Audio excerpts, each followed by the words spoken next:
الساموراي عندهم 4 قوانين عشان تقتل نفسك الضعيفة كل صبح.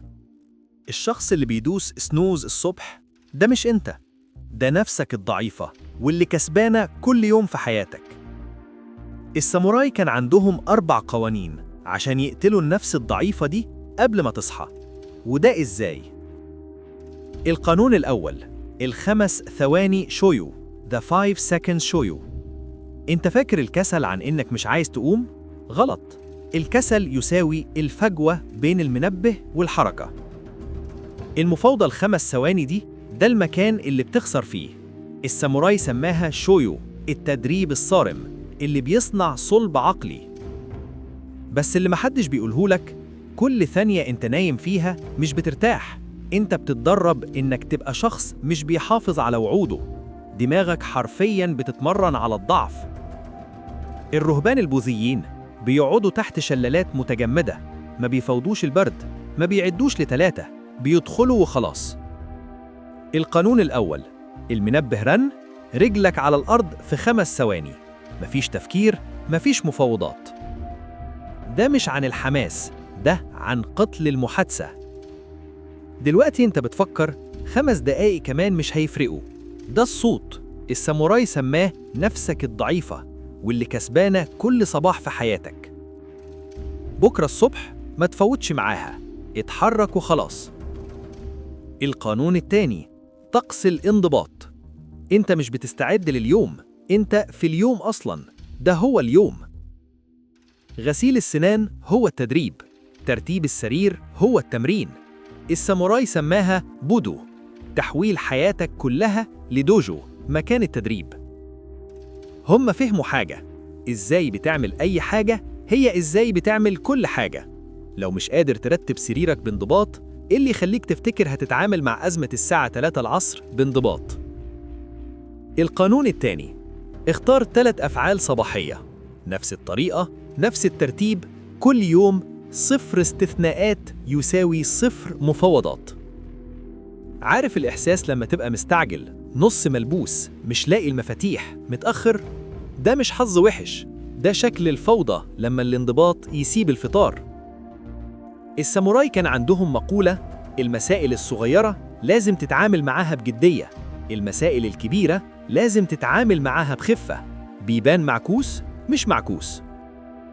لما تعامل قهوة الصبح بتاعتك كطقس مقدس، اجتماع مجلس الإدارة بيبقى مجرد لحظة عادية. عشان كده كانوا يقدروا يواجهوا الموت من غير ما يرمشوا، كانوا اتدربوا على الانضباط في 10,000 لحظة صغيرة. صباحك مش استعداد للحياة، صباحك هو الحياة. القانون الثالث، اعمل الحاجة اللي بتتجنبها. المحاربين الحقيقيين ما اتدربوش في دوجو مريح للأبد، كانوا بيدوروا على عدم الراحة بقصد. الساموراي سماها موشا شويو، حج المحارب، وبتاعك بيبدأ عند الفجر. الحقيقة التمرين اللي بتسيبه مش عن الفتنس، الدش البارد اللي بتتجنبه مش عن الحرارة، ده عن هل انت شخص بيواجه الحاجات الصعبة ولا شخص بيفاوض نفسه لحد ما يلاقي طريق أسهل. القانون الثالث، كل صباح حاجة واحدة بتقاومها، دش بارد، تمرين، الإيميل الصعب، 20 دقيقة صمت، مش مهم إيه هي، اعملها الأول قبل ما نفسك الضعيفة تصحى بكل قوتها. انت بتقول من شهور هبدأ تمرين، عارف ليه لسه ما بدأتش؟ لأنك بتحاول تبدأ في وقت كويس. مفيش وقت كويس، في الساعة 6 صباحا بس قبل ما تفتكر كل أعذارك. دلوقتي انت بتفكر هعمل ده بكرة لما أبقى جاهز أكتر، دي الفخ. الحج ما بيبدأش لما تبقى جاهز، بيبدأ لما تمشي. القانون الرابع، ابقى القانون. ال3 قوانين الأولانيين دول شو التقليد، انت بتنسخ، بتتبع، بتطيع، بيحس ميكانيكي ومفروض كده.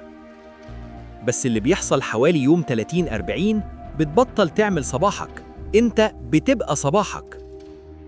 المنبه يرن ورجلك على الأرض قبل ما تفكر، الطقس بيحصل من خلالك مش بيك. اليابانيين بيسموها ري، التجاوز. مش بتختار الانضباط تاني، انت هو الانضباط.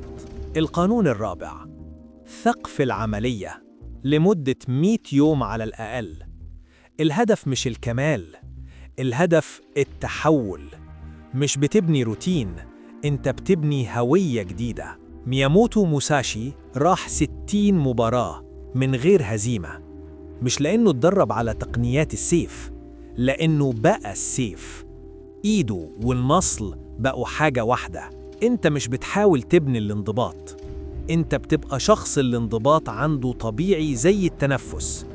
ولما توصل للنقطة دي مش هتفتكر حتى الشخص اللي كان بيفاوض مع المنبه.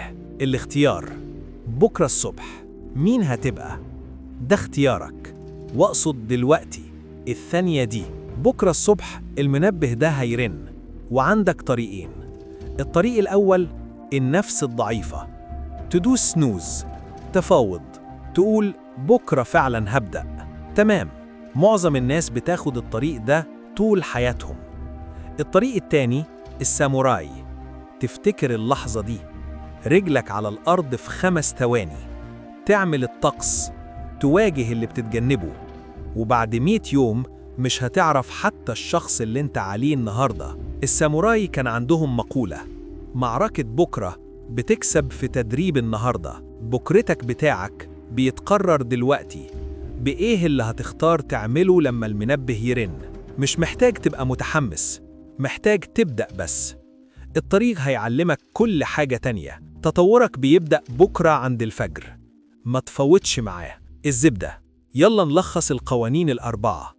القانون الأول، المنبه رن، رجلك على الأرض في 5 ثواني، مفيش مفاوضات. القانون الثاني، طقوس الانضباط، 3 أفعال صباحية، نفس الطريقة، نفس الترتيب، كل يوم.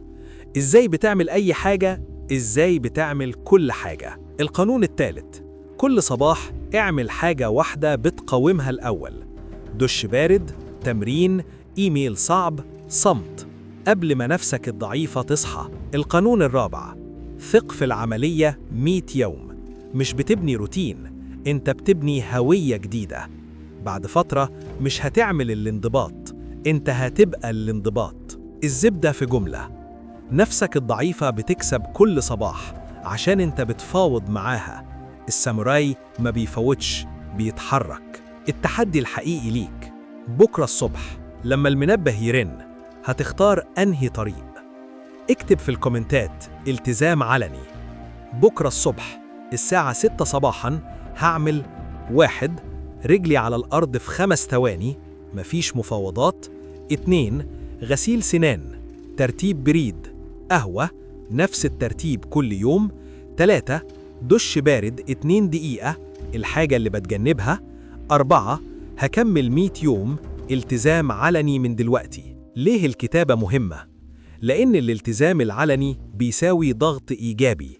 لما تكتبه دماغك بتاخده جد، وبعد أسبوع ارجع للكومنت بتاعك واكتب Day 7، إيه اللي حصل؟ نجحت؟ فشلت يوم؟ إيه اللي اتعلمته؟ وافتكر The person who hit snooze this morning isn't you, it's your weak self. الشخص اللي ده snooze الصبح ده مش انت، ده نفسك الضعيفة. Every second you lay there, you're not resting. You're practicing being someone who doesn't keep promises. كل ثانية انت نايم فيها مش بترتاح، انت بتتدرب انك تبقى شخص مش بيحافظ على وعوده. Alarm rings, feet hit floor in 5 seconds. No thinking, no negotiation. المنبه رن، رجلك على الأرض في 5 ثواني، مفيش تفكير، مفيش مفاوضات. How you do anything is how you do everything. إزاي بتعمل أي حاجة هي إزاي بتعمل كل حاجة. Tomorrow's battle is won during today's practice. معركة بكرة بتكسب في تدريب النهاردة. Your evolution starts tomorrow at dawn. تطورك بيبدأ بكرة عند الفجر. Don't negotiate with it. ما تفوتش معاه. Kill your weak self. Become the samurai. اقتل نفسك الضعيفة. ابقى الساموراي.